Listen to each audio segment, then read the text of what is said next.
बोले पुरुषोत्तम भगवान की जय। सूतवाच किम विचार्यो बृहद्धात्मा परम चौकोपो मुनि अब्रवी ऋषि कन्याम ता तन्मे ब्रूहि तपोनिधि।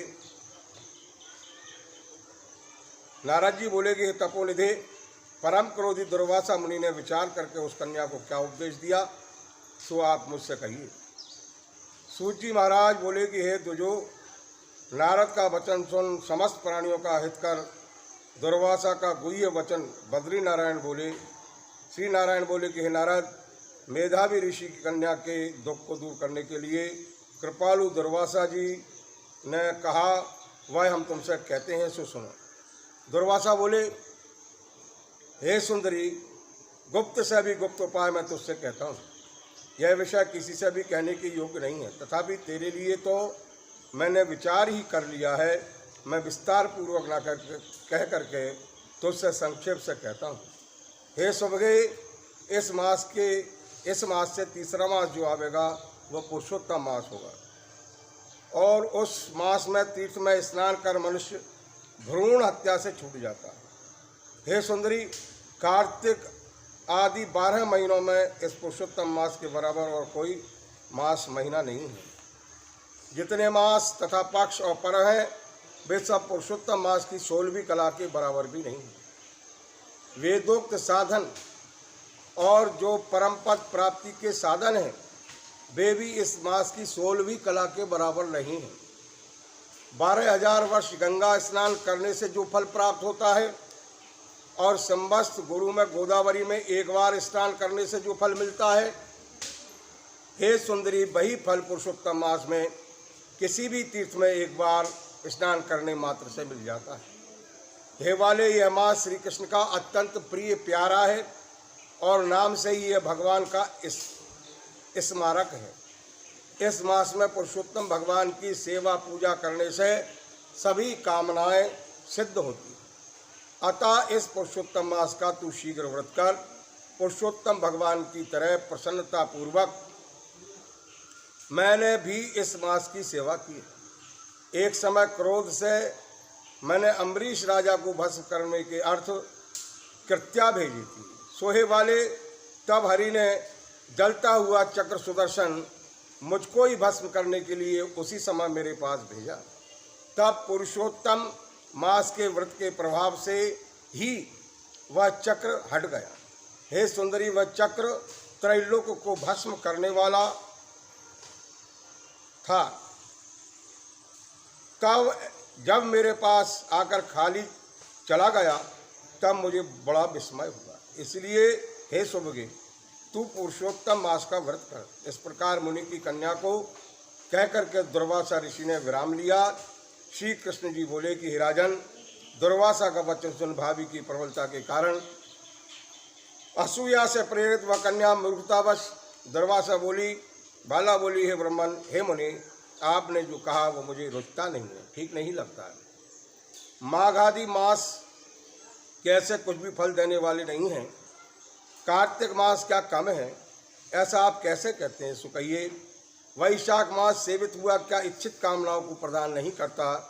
सदा शिव आदि से लेकर सब देवता सेवा करने पर क्या फल नहीं देते हैं? अथवा पृथ्वी पर प्रत्यक्ष देव सूर्य और जगत की माता देवी क्या सब कामनाओं को देने वाली नहीं है? श्री गणेश सेवा पाकर क्या इच्छित वर नहीं देते? व्यतिपात आदि योगों को और सर्व आदि देवताओं को भी सबको उल्लंघन करके पुरुषोत्तम मास की प्रशंसा करते क्या आपको लज्जा नहीं आती? यह मास तो बड़ा मलिन है और सब काम में निंदित है। हे मुनि, इस रवि की संक्रांति से रहित मास को आप श्रेष्ठ कैसे कह रहे हैं? सब दुखों से छुड़ाने वाले परम श्रीहरि को मैं जानती हूँ। हे देव, दिन रात श्रीहरि की चिंतना करती मैं जानकी पति राम और पार्वती पति शंकर के सिवाय और किसी को नहीं देखती हूँ। हे विप्रेंद्र, अन्य कोई भी देवता ऐसा नहीं है जो मेरे दुख को दूर करे। अतः हे मुनि, इन सब फलदाताओं को छोड़कर कैसे इस मलमास की स्तुति आप कर रहे हैं। इस प्रकार ब्राह्मण कन्या का कहा हुआ सुनकर के दुर्वासा मुनि शरीर से एकदम जाजुल्यमान हो गए और नेत्र क्रोध से लाल हो गए। इस प्रकार क्रोध आने पर भी कृपा करके मित्र की कन्या को शाप नहीं दिया और सोचने लगे कि यह मूर्ख है, हित अनिहित को जानती नहीं, अभी बुद्धि इसकी पूर्ण नहीं है।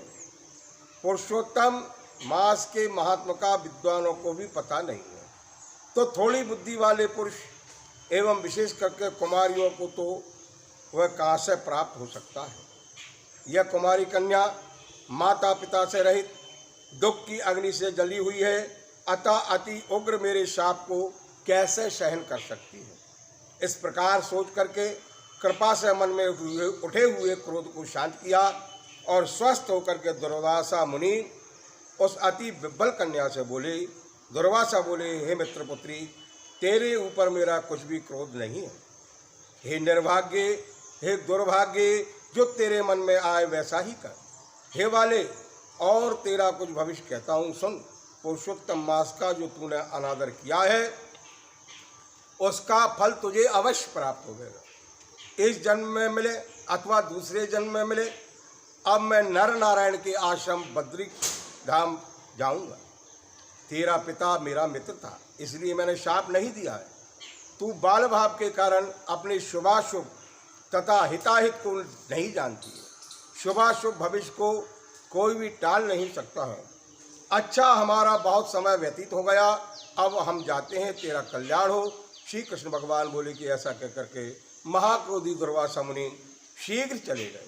दुर्वासा ऋषि के जाते ही पुरुषोत्तम की उपेक्षा करने के कारण कन्या निष्प्रभा हो गई और तदंतर बहुत देर तक कन्या ने सोच विचार कर यह निश्चय किया कि देवताओं की भी देवता, तत्काल फल देने वाले पार्वती पति शिव की तप द्वारा आराधना करूंगी।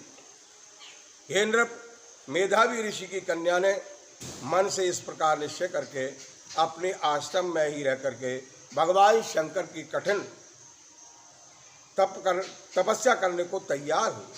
सूत जी बोले कि बहुत फलों के दाता लक्ष्मीपति को और वैसे ही सावित्री पति ब्रह्म को छोड़कर एवं दुर्वासा के प्रबल वचन की निंदा कर वह ऋषि कन्या अपने आश्रम में ही अंधक को मारने वाले शंकर की सेवा करने के लिए तत्पर हो गई। बोल पुरुषोत्तम भगवान की जय।